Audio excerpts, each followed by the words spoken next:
Hi, it's Randy with Direct Action. We're about to watch a video from SEAL team, and it's operator or assaulter reacts to what I see. This is with regard to a unarmed combat situation.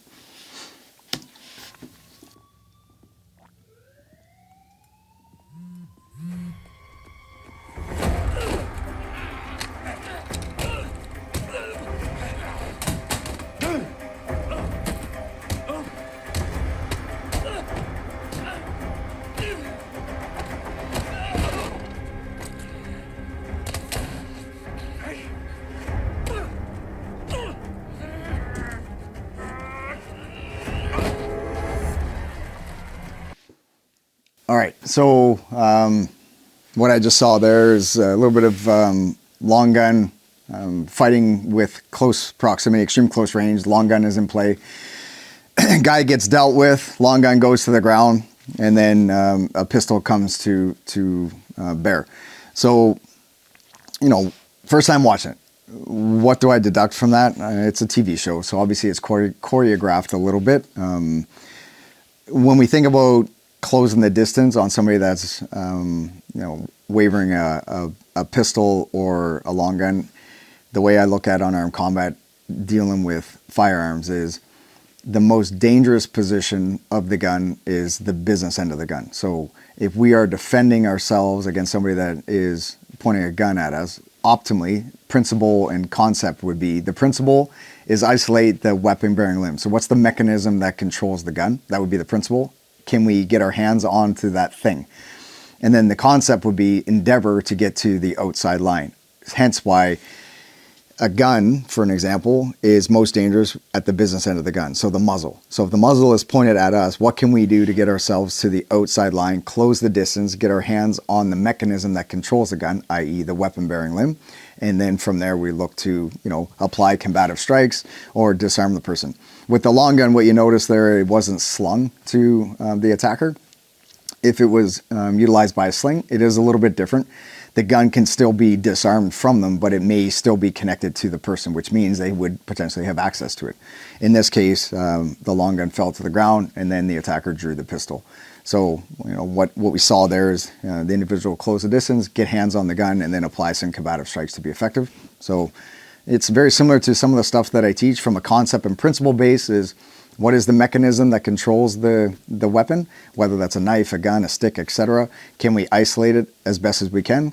We have to get close to do that. And then the concept is get to the outside line. In this case, a ballistic response, i.e. a gun.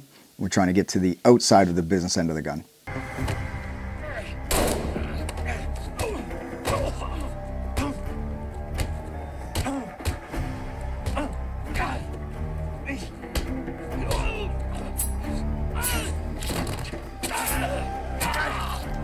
So now a edge weapon comes to the scene. So the ballistic object is still in this scenario, and then an edge weapon comes in.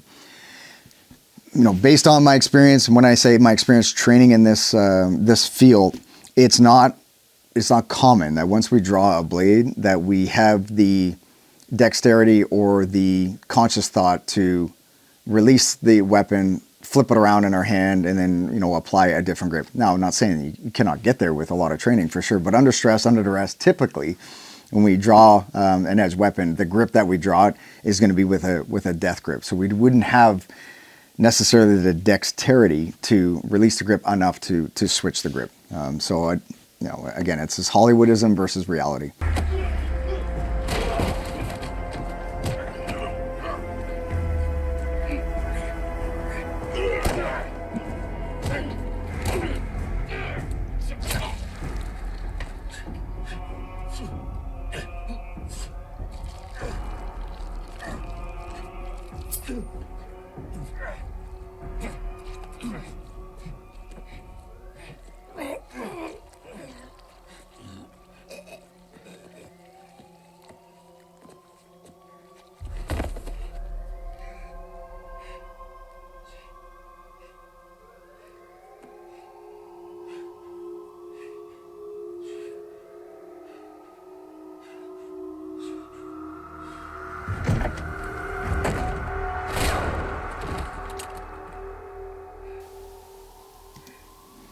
right, so a little bit of Hollywood dramatic effect with the edge weapon in the throat. Sure, that's all good. I mean, that's a lethal strike on the carotid artery. For sure, he's going to bleed out.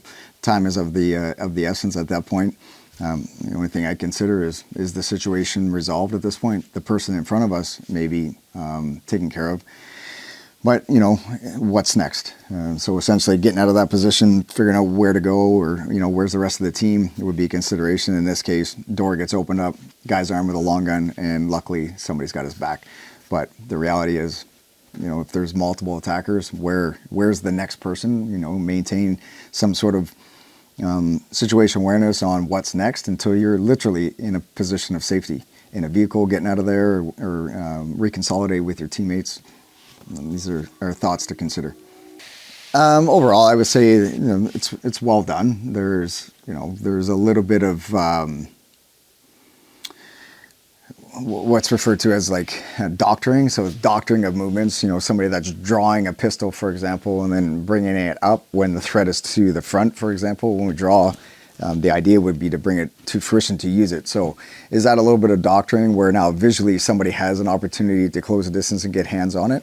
So overall, I mean, it's a pretty good scene. I'd have to watch it again and maybe be a little bit more critical, but for what it is, which is entertainment, yeah, it's entertaining. The hand-to-hand component of fighting with a gun is more challenging than people think. So fighting with a gun in the hand, fighting with a blade in the hand, to utilize the blade and to be effective with, you know, identifying lethal strike zones to eliminate the threat versus, you know, creating an element to get a behavioral change. At this point, this guy's fighting for his life, so he'll use whatever he can to be effective. So overall, yeah, it's a good scene.